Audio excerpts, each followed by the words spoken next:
मंच में आज लगातार हम बात कर रहे हैं पॉली हाउस सुरक्षित खेती को लेकर, कितने फ़ायदे इसके ज़रिए हमारे जो किसान हैं उनको हो सकते हैं। अब चलिए अब बिना देरी के आगे बढ़ते हैं अगले सवाल की ओर। और अगला सवाल हमारा यहाँ पर हमारे मौजूद जो किसान भाई हैं उनसे, पॉली हाउस में आप कौन कौन सी सब्जी फसलों की खेती कर सकते हैं। देखिए अब कई हाथ जो हैं उठते नज़र आ रहे हैं, क्योंकि सीधा हम मान सकते हैं जो सब्जी है उनको खाया भी जाता है, उत्पादन भी लिया जाता है, फ़ायदा भी उन्हीं से है। एक बार फिर मैं दोहरा देता हूँ, पॉली हाउस में कौन कौन सी सब्जी फसलों का उत्पादन हम ले सकते हैं। चलिए हाथ अब जो है कई उठे हुए नज़र आ रहे हैं, लेकिन मैं कोशिश करूंगा जिनसे अभी तक जवाब नहीं लिया है उनसे पहले मैं जवाब ले लूँ। मैं चाहूँगा आप खड़े हो जाएं। जी, नाम बता दीजिए। नमस्कार सर, मैं महावीर गुज्जर मेहमदपुर फतेहाद से हूँ सर। जी सर, पॉली हाउस में मेन टमाटर, शिमला मिर्च, कलर्ड कैप्सिकम, खीरा जी फसलें ये सब्जी फसलें हम ले हाँ, सकते हैं। ऐसा तो ना हो कि और भी कोई सब्जी फसल हो जो याद ना आ रही हो, या आपके क्षेत्र में यही लेते हैं, हो सकता है ऐसा। मेरे नज़र में यही है। चलिए जो इनकी नज़र में आपने इन्होंने जवाब दिया, बैठ सकते हैं आप। अब थोड़ा पीछे का रुख करते हैं। किसान लगातार हाथ उठा रहे हैं, पीछे तक पहुंच हम नहीं पा रहे थे क्योंकि उससे पहले ही जो किसान हैं उन्होंने हमें यहाँ जवाब दिए थे। उनके पास क्या जवाब है वो हम जानने की कोशिश कर लेते हैं। किस तरीके से जो पॉली हाउस है उसमें कौन कौन सी सब्जी फसलें आप ले सकते हैं, ये हम जानेंगे इनसे। मैं चाहूँगा आप खड़े हो जाएँ। जी, नाम बता दीजिए अपना। मेरा नाम सूरजवंश गाँव संगा, जिला फतेहाबाद से। जी सर, पॉली हाउस में कई तरह की सब्जियां लगा सकते हैं, जैसे रंगीन शिमला मिर्च होगी, शिमला मिर्च होगी जी, चाइनीज खीरा हो गया, और टमाटर हो गया, जो बेल वाला टमाटर आता है, चेरी टमाटर हो गया, और बेल वाली सब्जियों की भी ले सकते हैं, जैसे खरबूजा है, घी है। जी हाँ, तो इनकी भी हम खेती कर सकते हैं। सब्जी फसलें हम जानना चाह रहे हैं प्रमुख तौर पर। आगे फसलें ले सकते हैं इसमें हम जी, समय से पहले ये सब्जी फसलें हम ले सकते हैं। चलिए बिल्कुल बैठ सकते हैं आप भी। तो देखिए दो जवाब हमें यहाँ मिले हैं। इधर से भी हाथ उठाया गया था जी, लगातार देखिए जो किसान हैं हमें जवाब दे रहे हैं, लेकिन यहाँ हमारे साथ जो किसान मौजूद हैं उनसे भी हम जवाब ले लेते हैं। मैं चाहूँगा आप खड़े हो जाएं। जी राजकुमार जी, राजकुमार जी, कौन कौन सी विकल्प हमारे पास सब्जी फसलों के? सब्जी फसलों की मेन तो यही है जी, खीरा है, टमाटर है, शिमला मिर्च है, एक रंगीन मिर्च है, और वैसे जो बेल की फसलें हैं उनकी पनीरी हम कोई भी पनीरी तैयार कर सकते हैं सर्दी के मौसम की। कोई भी नर्सरी लगा सकते हैं। हाँ, कोई भी नर्सरी लगा, जैसे शिमला मिर्च हुई, घिया हुई, तोरी हुई, करेला होया, टमाटर होया। अच्छा, ये सब्जी भी हम तैयार कर सकते हैं? हाँ, हर चीज़ की नर्सरी तैयार कर सकते हैं इसमें। जो बेल वाली है बाद में उसको बाहर ओपन में लगा सकते हैं। चलिए बिल्कुल शुक्रिया, आप बैठ सकते हैं। तो देखिए कई सारी सब्जियों के नाम जो हैं वो आपने इनसे भी सुने, और लगातार जो हमारे किसान हैं वो हमें जानकारी दे रहे हैं कि कौन कौन सी ऐसी सब्जी फसलें हैं जिनको हम पॉली हाउस में लगा सकते हैं। और उसके साथ ही उससे पहले जो नर्सरी है, अगर हम नर्सरी लगाना चाहते हैं तो वो भी हमारे पास एक विकल्प खुला रहता है। हमारे जो विशेषज्ञ हैं, आपके लिए थोड़ी सी मुश्किल इस बार शायद ज़रूर होगी कि जो जवाब मिले हैं उनमें से कौन सा सटीक जवाब है जो इस बार हमारे किसान कप का हकदार बनने जा रहा है। इसमें से सटीक जवाब मेरे को तो कोई नहीं लगा अभी तक जी, तो इसमें कुछ किसानों ने बोला है, फिर उसमें छोड़ गए, कुछ अधूरा है। तो इसमें जैसे आपका सवाल था कि कौन कौन सी सब्जियां इसमें पॉली हाउस में उगा सकते हैं जी, तो इसमें खीरा है, टमाटर है, कलर्ड शिमला मिर्च है जी, फूल है, कार्नेशन है, जरबेरा है, और कई गुलाब की वैरायटी भी इसमें किसानों। सब्जी फसलें हम इस बार जानना चाह रहे थे सिर्फ इनसे।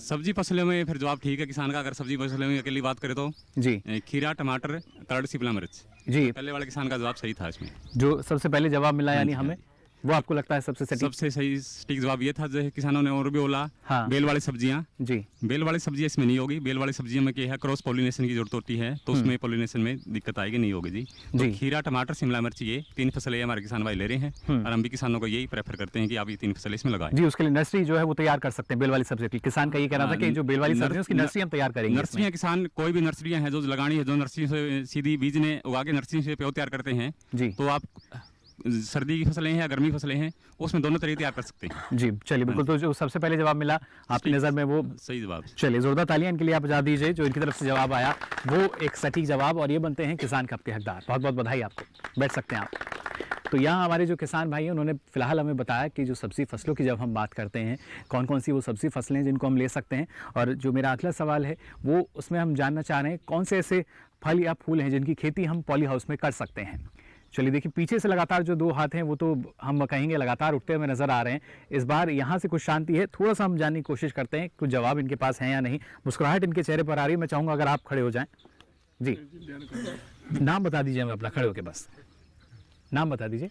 नाम अजी मदन। जी मदन जी, कौन से ऐसे फल या फूल हैं जिनकी खेती हम पॉली हाउस में कर सकते हैं? देख के नहीं बोलना पॉली हाउस लगा दीजिए, और चीज़ का लगा दीजिए, कोई चीज़ का लगा इसका जी, नर्सरी तैयार अपना कर सका। कोई खास ऐसा जो आप बताना चाहें जिसके में अच्छा मुनाफा मिले? मुनाफा तो अगत्य चीज़ में तो हर चीज़ में ही है जी। अगत्य तो कोई चीज़ लगा दो, पहले लगाएंगे तो हो गई। बिल्कुल हो जी। चलिए बिल्कुल बैठ सकते हैं आप मदन जी। तो यहाँ एक जवाब हमें मिला है, आप लोगों में से कोई बताना चाहेगा? नजरें थोड़ी सी नीचे हो जाती है जैसे ही हम उनके पास तक पहुंचते हैं, कहीं हमारे पास माइक ना आ जाए, लेकिन कोशिश हम कर रहे हैं जो मुस्कुराहट हर किसान के चेहरे पर है उसको आपको भी दिखा सकें। चलिए एक बार फिर से हाथ यहाँ उठाया उन्होंने जी। हमें इसमें गेंदों की खेती कर सकते हैं, गेंदे की फूलों की जी, और जो हमारे चमेली वगैरह के फूल होते हैं उनकी भी खेती कर सकते हैं। फलों में इसमें हम स्ट्रॉबेरी वगैरह लगा सकते हैं। स्ट्रॉबेरी, हाँ जी। तो और जो छोटे पौधे की खेती होती है फलों की, हाँ। वो हम इसमें कर सकते हैं पॉली हाउस में। चलिए बिल्कुल शुक्रिया आपके जवाब के लिए। 2 जवाब हमें मिले हैं और कोने में आप देखेंगे जो हम युवा शक्ति कहते हैं जिसको भविष्य कहा जाता है देश का, वो हमें थोड़ा सा यहाँ नजर आ रहा है। एक युवा है जो इस कोने में है, उनके पास हम चलेंगे, उनसे हम जानने की कोशिश करते हैं कौन से ऐसे फल या फूल हैं जिनकी खेती हम कर सकते हैं पॉली हाउस में। मैं चाहूँगा थोड़ा सा आप हमारे नज़दीक आ जाएं अगर इधर। जी अपना नाम बता दीजिए हमें। नाम चरणजीत। चरण जी, कौन से ऐसे फल या फूल हैं जिनकी खेती हम कर लिलियम, सकते हैं? जैबेरा और गुलाब की खेती कर सकते हैं हम पॉली हाउस में। ये फूलों की बात हो गई, कोई ऐसे फल भी हैं जिनकी खेती कर सकते हैं किसान? फल में तो स्ट्रॉबेरी और की कर सकते हैं वैसे। स्ट्रॉबेरी की कर सकते हैं। तो किस में ज़्यादा मुनाफा आपको लगता है कि हो सकता है? फूलों में। फूलों में ज़्यादा मुनाफा है। किस तरीके से आपको लगता है फूलों में ज़्यादा मुनाफा होगा अगर करेंगे तो हम? फूलों में एक बार खेती करके फिर दोबारा दूसरी फसल जल्दी ले सकते हैं। कटिंग जो हम लेते हैं, हाँ जी। तो आपको लगता है इसमें ज़्यादा फायदा हो सकता है? हाँ जी। चलिए बैठ सकते हैं आप भी। काफ़ी अच्छा जवाब देखिए इनकी तरफ से मिला हमें, युवा एक जिन्होंने बताया कि क्या फ़ायदा हो सकता है जब हम खेती करते हैं। और हमने पूछा था कौन से ऐसे फल या फूल हैं जिनकी खेती हम कर सकते हैं पॉली हाउस में। अब रुक करते हैं हमारे जो विशेषज्ञ हैं उनका, जानना चाहेंगे आपसे जो जवाब हमें मिले हैं कौन सा इनमें सटीक जवाब जो कि किसान कब जीत सकता है। अभी जो किसान ने जवाब दिया उसका कुछ हद तक सही जवाब है जी। तो इसमें जरवेरा है, लिलियम है, फूलों में या गुलाबी कुछ प्रजातियां हैं। ये किसान फूलों में उसके पॉली हाउस नेट हाउस में उगाते हैं जी। तो अगर बात करें फलों की तो ऐसी कोई किस्में नहीं जो पॉली हाउस नेट हाउस में अब हमारी किसान ले रहे हैं या ले सकते हैं जी। तो फलों के लिए हमारे को हमें ओपन में ही प्रेफर करते हैं कि ओपन में फलों की जो किस्में हैं लगाएं आप। पॉली हाउस में कोई भी किस्म फलों की ना ले। जी। जैसे किसान ने बोला स्ट्रॉबेरी कुछ हद तक किसान हमारे लेते भी है। अगर आप स्ट्रॉबेरी को ओपन में करोगे तो ज़्यादा है कि कॉस्ट बढ़ जाएगी किसान की जी। तो उसमें किसान को देखना है कि आपने कितना उसमें नेट इनकम है, कितना उसमें आपने खर्च किया है। जब भी हम किसान को कहते हैं भी आपको आमदनी किससे ज़्यादा मिल सके वो चीज़ आप उसको अपनाओ जी। तो किसान ज़्यादातर हमारा जरबेरा है, लिलियम है या फूल गुलाबी कई प्रजाति उसमें ले रहे हैं जी। तो हम मान सकते हैं जो आखिर में जवाब दिया एक युवा ने वो एक सटीक जवाब। हाँ जी ठीक। जोरदार तालियां बजा दीजिए इनके लिए। मैं चाहूँगा आप आ जाएं हमारे पास आगे। और जैसा हम कह रहे थे जो युवा देश का भविष्य कहे जाते हैं तो वाकई इन्होंने यहाँ जताया भी कि इस तरीके से कितना फ़ायदा हुआ है। बहुत बहुत बधाई आपको, जोरदार तालियां इनके लिए बजा दीजिए। आज के कार्यक्रम के हम मान सकते हैं सबसे युवा जो हमारे किसान कप के विजेता बने। और यहाँ देखिए लगातार जो किसान हैं उनको जानकारी कितनी है ये हम कुछ सवालों के ज़रिए परखने की कोशिश कर रहे हैं और उसको जांचने के लिए हमारे साथ जो विशेषज्ञ हैं वो भी यहाँ मौजूद हैं। अब चलिए बढ़ते हैं अगले सवाल की ओर। और अगला सवाल मेरा यहाँ पर मौजूद हमारे किसानों से, तमाम फ़ायदों की हमने बात की पॉली हाउस में, लेकिन जाहिर तौर पर हर सिक्के के 2 पहलू कहे जाते हैं। अगर हमें मुनाफा होता है तो कहीं ना कहीं हमारी लागत भी जाती है और अगर हमें सफलता वहाँ पर मिल रही है तो क्या कुछ ऐसी समस्याएं हैं जो पॉली हाउस में हमारे सामने आती हैं। इसके बारे में एक सवाल हम जानना चाहेंगे जो हमारे साथ यहाँ किसान मौजूद हैं। पॉली हाउस में कौन कौन से रोगों का खतरा हो सकता है?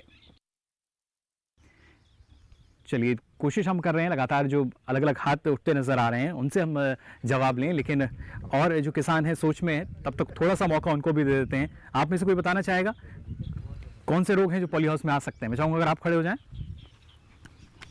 जी। नाम है जी दिलीप कुमार। नीमाटोड का खतरा है। नीमाटोड? हाँ जी। ये एक रोग आ सकता है। हाँ जी। चलिए कुछ और कोई रोग के बारे में जानकारी आपको लगता है? एक ही जी। यही प्रमुख रोग है? हाँ जी। कैसे इसका आपको लगता है समाधान कुछ हो सकता है? समाधान तो दवाई डालने से होता है। दवाई डालने से होगा? हाँ जी। लेकिन दवाइयाँ काफ़ी नुकसान भी पहुंचाती हैं हमारी मृदा को, फसल को, हमारी सेहत को भी। दवाई के बगैर इसका कोई इलाज नहीं है। दवाई के बिना इलाज नहीं है इसका? चलिए बिल्कुल बैठ सकते हैं आप। तो नीमाटोड इन्होंने एक रोग हमें यहाँ बताया। पीछे से हाथ ऊपर उठाया था, कोशिश ये देखिए लगातार कर रहे हैं, हर जवाब हमें मिल रहा है जी। राजकुमार नाम है जी। जी राजकुमार जी, थोड़ा तेज से बोलिएगा, हमारे जो मेन समस्या तो निमाटोड की है जी और बाकी फंगीसाइड की बहुत ज़्यादा समस्या रही है। निमाटोड और फंगीसाइड? हाँ फंगीसाइड की बहुत समस्या है। जी हाँ किस तरीके से आपको लगता है जो नीमाटोड है, क्या उसका कोई नेमाटोड तो जी वैसे इसको गर्मियों के अंदर बंद कर कर पॉली हाउस को हाँ उस तरह उसका उपचार किया जाता है। जी, लेकिन आपसे जब पहले फूल- किसान कह रहे थे कि हम दवा का छिड़काव कर दें। नहीं, दवा के छिड़काव से ज़्यादा वो बेहतर है जी। जी, जो गर्मी का दिन होगा प्राकृतिक रूप से हाँ, यानी। जून मई जून में उस टाइम उसको बंद कर कर उसको छोड़ दिया जाए जी। तो ज़्यादा बेहतर होगा जी। और कोई समस्या आपको लगता आती है, रोग किसी तरह का, बीमारी और तो जी फंगस की बीमारी ज़्यादा है जी। फंगस की वजह से जो हाँ, आती वो है? तो उसकी तो जो दवाई जो या तो कोई अपन फंगीसाइड स्प्रे करा और या जैसे कोई गोमूत्र वगैरह वगैरह से देसी जो इलाज होता है उससे इलाज करा, उससे जैविक उपाय जो हम मान हाँ लेते हैं। जैविक उपाय, उससे रोकथाम पूरा होता है जी। चलिए, बिल्कुल बैठ सकते हैं आप। तो 2 जवाब हमें यहाँ देखिए अभी तक मिले हैं। कोई और जवाब देना चाहेगा आप में से? चलिए, पीछे से एक इस बार हाथ जो है वो उठता नजर आया। मैं चाहूँगा आप भी अपनी सीट से थोड़ा सा उठ जाएं। जी, नाम बता दीजिए अपना। दिनेश कुमार सर। जी दिनेश जी, कौन कौन से प्रमुख रोग हम मान सकते इसमें एक तो निमाटोड है सर, एक फंगीसाइड है, 2 जी। बीमारी ज़्यादा आती है। हैं? जी, ऐसा तो नहीं सुन के बोल दिया आपने? नहीं जी, सुन के नहीं, जी, तो किस तरह से रोकथाम हम कर सकते हैं नेमाटोड इसको की? भूमि उपचार करके कर सकते हैं सर। भूमि उपचार करके। हाँ जी। चलिए, कुछ और ऐसी समस्या जो आती है आपको लगता है पॉली हाउस में? और तो ऐसी कोई नहीं है सर। और कोई नहीं, प्रमुख यही है। चलिए, बैठ सकते हैं आप भी। तो यहाँ देखिए हमारे जो किसान हैं उन्होंने हमें जवाब भी दिए। और क्योंकि जैसा हमने कहा, हर सिक्के के 2 पहलू हैं। लाभ अगर आपको किसी ज़रिए से हो रहा है तो वहाँ पर कुछ समस्याएं भी आती हैं, उनका निदान आप कैसे कर सकते हैं, इसमें ये काफ़ी महत्वपूर्ण होता है। किस तरह का प्रबंधन आपको अपनाना चाहिए अगर रोग की समस्या कुछ आती है। यहाँ जानना चाहेंगे सर आपसे, जो जवाब हमें मिले हैं इन जवाबों में कौन सा सटीक जवाब आपको मिला? नेमाटोड तो रोग में नहीं आता। रोग की बात करें तो जैसे फंगस की बात की किसान ने, जी। तो फंगस में जैसे आपने मेल नहीं आते हैं, इसे पोली हाउस नेटा हाउस में बात करते हैं तो डैम्पिंग ऑफ है, स्टेम रोट है, रूट रोट है, फ्रूट रोट है। जी। तो ये आते हैं, किसानों ने इसका जिक्र नहीं किया। तो मेनली समस्या क्या रहती है, हमारे डैम्पिंग ऑफ है, रूट रोट की ज़्यादा समस्या रहती है। अब बाद में क्या रहता है इसमें, बाद में अगर हमारा खीरा लगाया है तो बाद में फसल आपकी 2 महीने से ऊपर डाउन मिल्ड भी समस्या आती है इसमें। जी। तो डाउन मिल्ड भी एक कई बार भयंकर रूप धारण कर लेती है इसमें। जी। तो ये रोग है। अगर बात करें नेमाटोड की, नेमाटोड के कंट्रोल के लिए तो बहुत से किसानों ने थोड़ा जवाब उसका सही था। किसान ने प्राकृतिक तरीके से अगर उसको मई या जून महीने के कंट्रोल किया जाता है तो नेमाटोड का कंट्रोल उसमें संभव है। पॉलीथीन की सीट लगा के, मैं अगर आपकी जात तो पूरा बताऊं तो मैं इसको। जी बिल्कुल। तो आज के दिन समस्या क्या है, नेमाटोड की समस्या ज़्यादा किसानों के साथ है। फंगस की तो है, साथ साथ में जो पादप रोग है, नेमाटोड भी किसानों को समझ में नहीं आता। क्योंकि नेमाटोड में जो लक्षण दिखाई देते किसान को, वो लक्षण है उसमें न्यूट्रिएंट डिफिशिएंसी, या उसमें किसान समझता है कि कोई इसमें कीड़े मकोड़ों का प्रकोप है। तो नेमाटोड के लक्षण तकरीबन मिलते जुलते रहते हैं उनसे। तो नेमाटोड में क्या होता है, एक तो ये रहता है कि पौधे की जो ग्रोथ है उसकी बढ़वार रुक जाती है, पौधे में पीड़ापन आ जाता है।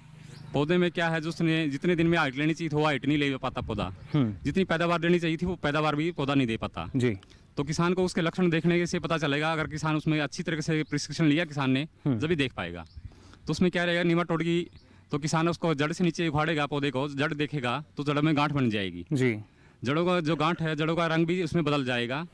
तो गांठ क्या रहेगी, थोड़ा अगर आप उसमें थोड़ा उसमें किसान उसको मिट्टी को साफ करके पानी से धोएगा, तो उसमें अगर हाथ से लगाएगा, हाथ से उसमें उसके पता चलेगा कि इसमें गांठ बन चुकी है। जी। तो गांठ से क्या बोलते हैं, सिस्ट बोलते हैं। उसमें एक थैली बन जाएगी, थैली में अंडे रहेंगे। उसमें जो अंडे रहेंगे वो मादा के अंडे रहते हैं। इसमें 2 चीज़ें हैं, नर और मादा रहती है। अगर नेमाटोड की बात करें तो हम, तो नर अंडे नहीं देता, मादा ही अंडे देती है। नर तो कहाँ जमीन में नीचे जाना या ऊपर आना रहता है।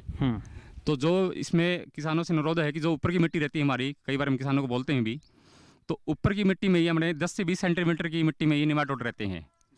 तो उसमें पहले तो मेरा अनुरोध है किसान भाइयों से, तो आप 2-3 सेंटीमीटर की मिट्टी को हटा के उसके बाद आप मिट्टी चेक करवाएं, नमूने लें उनके। एक पॉली हाउस में अगर 1 एकड़ का 10 से 20 जगह से नमूने लेके फिर आप उसमें पॉली हाउस में कल्टीवेशन या क्रॉप लगाएं। जी। अगर आपको उसमें नेमाटोड है तो मैं आपसे अनुरोध है कि उसमें पॉली हाउस में या नेट हाउस में आप फसल ना ले, तो उसमें उपचार करना पड़ेगा।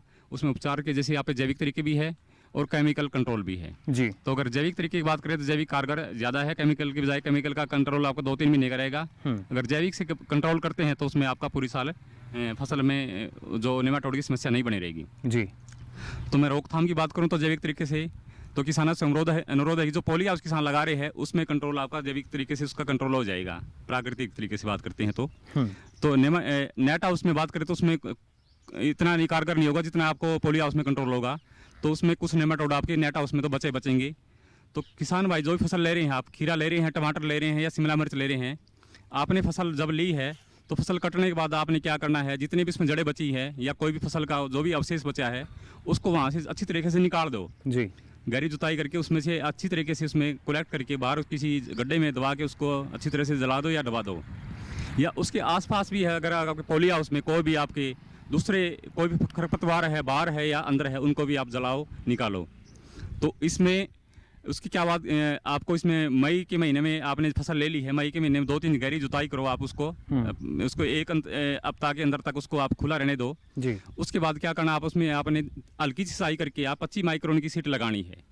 कई किसान भाई हमारे पास आते, मैंने सीट लगाई थी, इसकी कंट्रोल नहीं हुआ मेरा, तो मेरा किसानों से अनुरोध है कि आप मई जून महीने में सीट लगाओ, तो उसको अच्छी से मिट्टी की तरह चारों ओर से अच्छी तरह से ढको, उसके अंदर हवा का आवागमन बिल्कुल बंद कर दो आप जी।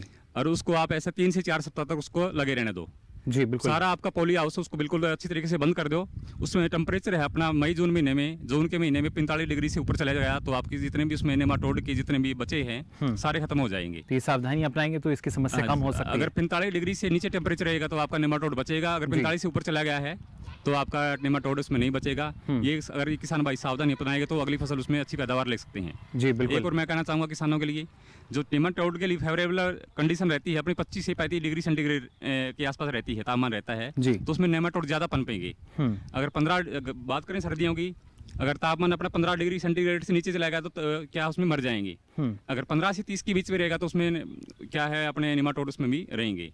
अगर 45 से ऊपर चला गया तो उसमें नेमाटोड कि जितने भी उसमें नेमाटोड है जमीन के अंदर मौजूद है सारे उसमें मर जाएंगे। तो प्राकृतिक तरीका बेहतर है। आप किसान भाइयों से अनुरोध है कि प्राकृतिक तरीके से उसको कंट्रोल करो, ना कि केमिकल कंट्रोल। चलिए, जरूरी के प्राकृतिक रूप से ही उसकी रोकथाम हम कर सकें। लेकिन जो सवाल हमने पूछा था, जो जवाब मिले, उसमें आपको लगता है कोई किसान कब का हकदार इस बार? नहीं, जो किसान ने लास्ट में जवाब दिया तो ठीक था उनका भी, उसको राजकुमार जी ने जी भी उसको प्राकृतिक तरीके से आप उसमें मई जून के महीने में अगर करोगे तो कंट्रोल हो जाएगा। चलिए, बिल्कुल। राजकुमार जी के लिए जोरदार तालियां बजा दीजिए। आप आ जाइए हमारे पास। लगातार देखिए कोशिश भी कर रहे थे राजकुमार जी किसान कब जीत पाए, और अब जीत चुके हैं। जोरदार तालियां बजा दीजिए इनके लिए। बैठ सकते हैं आप राजकुमार जी। तो यहाँ देखिए जवाब इनकी तरफ से जो मिला वो उन्होंने बताया था कैसे हम अगर नेमाटोड की समस्या रहती है, कृमि की रहती है, क्या समस्या हैं जो पॉली हाउस में आती हैं, उनकी रोकथाम हम कैसे कर सकते हैं, इस पर हमने इनसे जवाब लिए। लेकिन फिलहाल किसान प्रश्न मंच में वक्त हो चला एक छोटे से ब्रेक का। आप कहीं मत जाइए, बने रहिए दूरदर्शन किसान पर।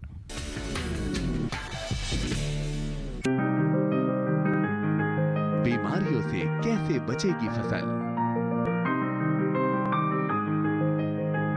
मवेशियों की मुश्किलों का क्या है हल? कहां से लाएं बीज, कितनी लगेगी खाद? किसानों के हर फोन का विशेषज्ञ देंगे जवाब। देखिए हेलो किसान लाइव सोमवार से शुक्रवार शाम 6 बजे। ये कामयाबी है अन्नदाता की। ये कहानी है खेत और खलिहानों की। कैसे करें अपने पशुओं की देखभाल, जानिए गांव-गांव के किसानों का हाल। देखिए गांव किसान सोमवार से शुक्रवार दोपहर 12:05 पर।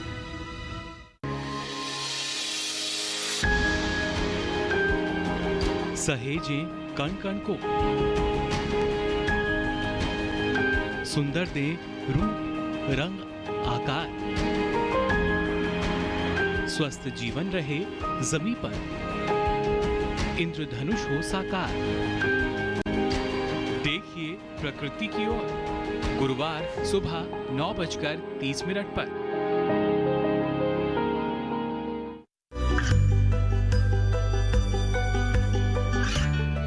गांवों और पिछड़े क्षेत्रों में सरकारी योजनाओं की जानकारी पहुंचा। देश में कौशल और क्षमता विकास कर ग्रामीणों को सामाजिक बदलाव और विकास से जोड़ने की दूरदर्शन किसान की पहल चौपाल चर्चा देखें सोमवार से शुक्रवार सुबह 9 बजे। आपकी जीवन शैली और जीने के अंदाज को टटोलता कार्यक्रम, जहां हर दर्द के हमदर्द होते हैं हम और पूछते हैं आपसे कैसे हैं आप, कैसे हैं आप, कैसे हैं आप। जीवन को एक नए अंदाज से जोड़ता एक ज्ञानवर्धक कार्यक्रम कैसे हैं आप, रविवार सुबह 10:05 पर। हर गांव पर नजर, हर तकनीक पर पकड़। खबर मौसम की हो या हो हाट बाजार, दिखाएंगे देश की प्रमुख हलचल और खेती किसानी से जुड़ी हर बात। देखिए किसान समाचार रोजाना दोपहर 1:30 पर और शाम 7 बजे। तो ब्रेक के बाद आप सभी का एक बार फिर स्वागत किसान प्रश्न मंच में। लगातार आज हम बात कर रहे हैं पॉली हाउस में खेती करने के किस तरीके से आपको फ़ायदे मिल सकते हैं, क्या क्या लाभ इसमें हो सकता है और इससे संबंधित जानकारी आपके पास कितनी है, अगर नहीं है तो कैसे वो पूरी जानकारी आप तक पहुंचनी चाहिए। अब चलिए अब आगे बढ़ते हैं अगले सवाल की ओर। और अगला सवाल मेरा यहाँ पर मौजूद तमाम हमारे जो किसान भाई हैं इनसे, पॉली हाउस में तापमान नियंत्रण हम कैसे कर सकते हैं। लगातार हम बात कर रहे हैं कि जो तापमान है उसको हम नियंत्रित करेंगे तो फ़ायदा मिल सकता है, लेकिन तापमान नियंत्रण पॉली हाउस में हम कैसे कर सकते हैं। धीरे धीरे हाथ जो है वो हम मान सकते हैं कि उठते हुए अब शायद नज़र आएंगे। एक हाथ है जो लगातार पीछे से उठता हुआ हमें नज़र आ रहा है लगभग हर सवाल पर जानकारी, क्योंकि यहाँ इतनी है हमारे किसानों को, काफ़ी जागरूक किसान। एक बार फिर मैं दोहरा देता हूँ, कैसे पॉली हाउस में तापमान को हम नियंत्रित कर सकते हैं, सवाल मेरा ये, और इस पर हम जवाब लेने की कोशिश करेंगे। सब थोड़ी सी सुबहाहट जो है वो हमें नज़र आ रही है, बीच में थोड़ा सा जो किसान हैं उनके पास चलते हैं, जानने की कोशिश करेंगे क्या उनके पास कोई जवाब है या नहीं। मैं चाहूँगा अगर आप खड़े हो जाएं, नाम बता दीजिए। मनीष कुमार।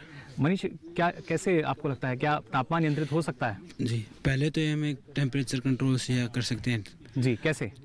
अगर हम सर्दियों में तो हमारा रहता है मीडियम, उसमें गर्मी हम और देख सकते हैं। जो हमारी नर्सरी होती है उसको और गर्मी की जरूरत होती है बनने के लिए, तो हम उसे जैसे कोई भी बल्ब है उसका यूज करके हम उसे दे सकते हैं गर्मी जी, और तापमान बढ़ा सकते हैं, बढ़ाकर, ताकि वो जल्दी ग्रोथ करे जी, क्योंकि सर्दियों में सर्दी कारण वो ग्रोथ नहीं कर पाती। और एक गर्मियों में हमें उसको टेम्परेचर कंट्रोल से तापमान ऐसा रख सकते हैं कि हमारी जो पौधा है एक वो भी सही रहे, और एक जो हमें कोई भी फसल या उसमें लेते हैं तो वो भी सही ग्रोथ से चले जी। और एक कोई भी इसके ऊपर जो नेट लगता है उसकी एक हाइट तय कर सकते हैं कि कितना वो बड़ा है, उससे भी कुछ फर्क पड़ता है गर्मी का। ये तो जैसे आपने बताया तापमान बढ़ाना तो हमें क्या करना होगा, लेकिन तापमान कम करना है तो उसके लिए और क्या उपाय हमें करने होंगे? तापमान कम करने के लिए हमें ये जो शीट लगी होती है बाहर, इससे कुछ कर सकते हैं। इससे कुछ हो सकता है जी, तापमान कम हमें उससे, इसमें जो ड्रिप लगी होती है ऊपर फुहारे लगे होते हैं उनका यूज करके हम उसमें तापमान जो नीचे भी कर सकते हैं, क्योंकि उससे ठंडक हो जाएगी। फुहारों का प्रयोग कर सकते हैं, फुहारों का प्रयोग कर सकते हैं। चलिए बिल्कुल बैठ सकते हैं आप। तो देखिए जवाब इन्होंने दिया, और आप में से कोई बताना चाहेगा हमें? मैं चाहूँगा अगर आप खड़े हो जाएं। यही जवाब है, सही है इसका। तो देखिए जो किसान हैं अनुभवी हैं, उन्होंने कहा जो जवाब मिला है वही हमें सही लग रहा है, लेकिन फिलहाल एक ही जवाब जो है इस बार मिल पाया है। सीधा अब हम रुक करेंगे जो हमारे विशेषज्ञ हैं उनका, उनसे जानने की कोशिश करेंगे क्या जो हमारा सवाल था कि पॉली हाउस में तापमान को नियंत्रित हम कैसे कर सकते हैं। जो एक युवा हमें यहाँ नज़र आए, हालांकि उनसे उम्रदराज जो किसान थे उन्होंने जवाब देने से इनकार किया, संकोच की वजह से शायद, लेकिन जो एक जवाब मिला, डॉक्टर साहब क्या लगता है कि वो एक सही जवाब मान सकते हैं? बिल्कुल, किसान ने कुछ हद तक जवाब देने का जो उसका तरीका था सही था। तो उसने जो भी बताया उसको क्या है, फॉगिंग से जी या नेट लगा के इसको कंट्रोल किया जा सकता है जी। इसके अंदर आप जाओगे तो इसमें एल्यूमिनेट लगे ऊपर, तो किसान गर्मी के समय में उसको क्या है कि नेट को है उसमें नेट लगा देता है, सर्दी के समय में क्या है धूप के समय में उसको हटा देता है जी। तो और एल्यूमिनेट से क्या रहेगा, अपना जो है टेम्परेचर है उसमें कंट्रोल रहेगा, जो भी सूर्य किरणें आएगी उससे वापस रिफ्लेक्ट हो जाएगी जी। तो एल्यूमिनेट जरूरी है गर्मी के मौसम में। दूसरा फॉगिंग का क्या बताया, तो किसानों से अनुरोध मेरा ये भी हो रहा, कई बार किसानों को पता नहीं है तो फॉगिंग कितने समय तक करनी पड़ती है अपने को जी। अगर ज़्यादा फॉगिंग करनी तो इसमें क्या फंगल डिजीज अपने आने शुरुआत हो जाएगी, निमाटोड की समस्या भी ज़्यादा रहेगी। ह्यूमिडिटी जितनी ज़्यादा उसमें होगी तो निमाटोड भी उतनी ज़्यादा पनपेगी जी। तो फॉगिंग करनी है जब भी किसान को समय है, लगता है उसको मेरी फसल को जरूरत है, दोपहर के समय में अगर उसके पत्ते फसल के नीचे गिर चुके हैं, आपको पता महसूस हुआ किसान को कि मेरे पत्ते नीचे फसल को पानी की आवश्यकता है या गर्मी की फसल को लग रही है, तो उस समय किसान को फॉगिंग करनी पड़ेगी। फॉगिंग का ये है कि उसको ज़्यादा ना करनी पड़े, 10 सेकंड तक उसको फॉगिंग करे, या जब भी जरूरत है दिन में 10 बजे के बाद या शाम के 4 बजे तक फॉगिंग कर सकता है जी। साइड में जो वेंट है लगे हैं उन वेंट को भी अगर नीचे थोड़ा डाउन कर दे किसान, इस साइड में कोई भी ग्रीन नेट लगा के भी इसको भी कंट्रोल टेम्परेचर को कर सकता है जी। बिल्कुल, इसमें कुछ और आप जोड़ना चाहेंगे बदारा जी?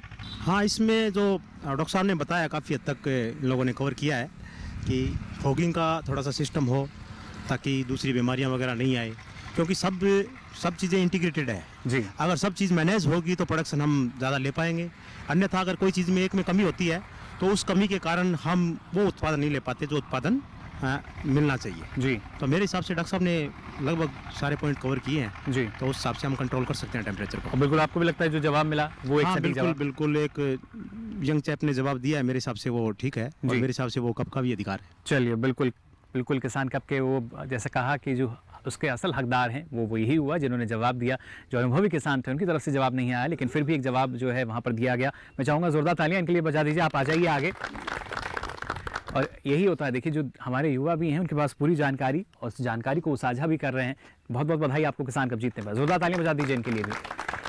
तो यहाँ हमने आज लगातार जो सवाल है किसानों से पूछे कि किस तरीके से संरक्षित खेती की हम बात कर रहे हैं, पॉली हाउस की हम बात कर रहे हैं, कितना फ़ायदा इसमें हमारे किसानों को मिल सकता है। लेकिन यहाँ अब आपके पास एक मौका है, अगर आप कुछ सवाल पूछना चाहें जो आज हमारे साथ यहाँ विशेषज्ञ मौजूद हैं इनसे, पॉली हाउस से संबंधित या बागवानी की योजनाएं जो चल रही हैं इनसे संबंधित, अगर आप किसी को कुछ सवाल करना है तो आप कर सकते हैं।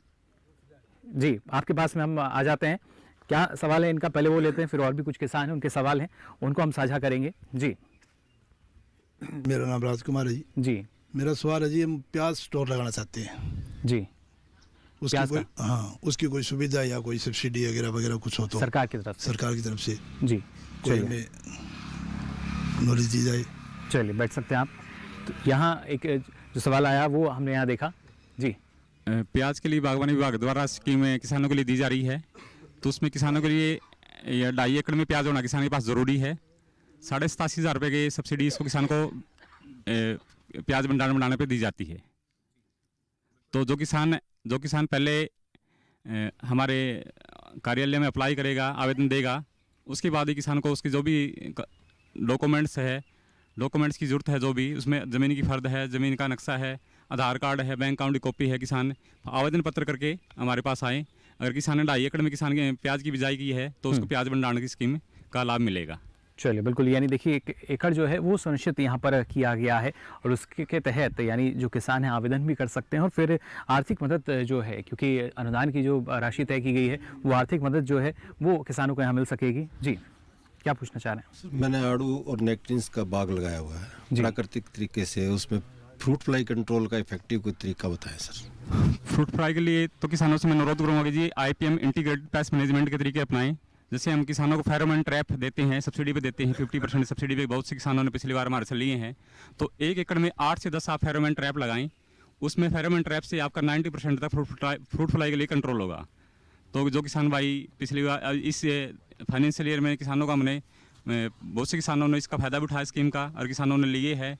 खासकर किसानों ने अमरूद में या खरबूजे में बहुत से किसान हमारे लगा रहे हैं। जी, तो बिल्कुल, तो देखिए ये लगातार जो हमारे ना सिर्फ कृषि वैज्ञानिक बल्कि बागवानी विभाग की ओर से भी कोशिश यही की जाती है कि किसान को हर संभव मदद दी जा सके और कृषि क्षेत्र से जुड़ी तमाम जो संस्थाएं हैं, इफ़को की बात की जाए, क्रिप्को की हम बात करें या और भी हमारे जो हम कह सकते हैं ICAR के अलग अलग संस्थान हैं, उनकी पुरजोर कोशिश यही कि जो किसान है उसको और ज़्यादा फ़ायदा कैसे मिल सकता है, साल 2022 तक उनकी आमदनी को हम दोगुना कैसे कर सकते हैं। और देखा जाए तो संरक्षित खेती या पॉली हाउस की अगर हम बात करें, जिसकी संरचना आप मेरे पीछे भी देख पा रहे होंगे, एक काफ़ी महत्वपूर्ण ये साबित हो सकती है, महत्वपूर्ण विकल्प हम इसको मान सकते हैं किसानों की आय को दोगुना करने का। और ये बात जो है किसान बेहतर तरीके से जानते हैं, आज इस पर भी उन्होंने पूरी हमें जानकारी दी।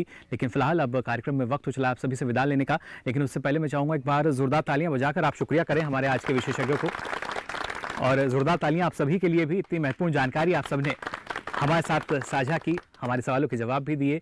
और कोशिश देखिए किसान प्रश्न मंच कार्यक्रम की यही रहती है कि हर एक गांव तक हम पहुंचे और वहां पर जो समस्याएं चल रही हैं या जो योजनाएं चल रही हैं उनकी जानकारी किसानों को पहुंचे, और कुछ समस्या है तो उसका समाधान वहीं इस मंच पर हो सके जिसका नाम है किसान प्रश्न मंच। फिलहाल के लिए पूरी टीम को दीजिए इजाज़त, नमस्कार।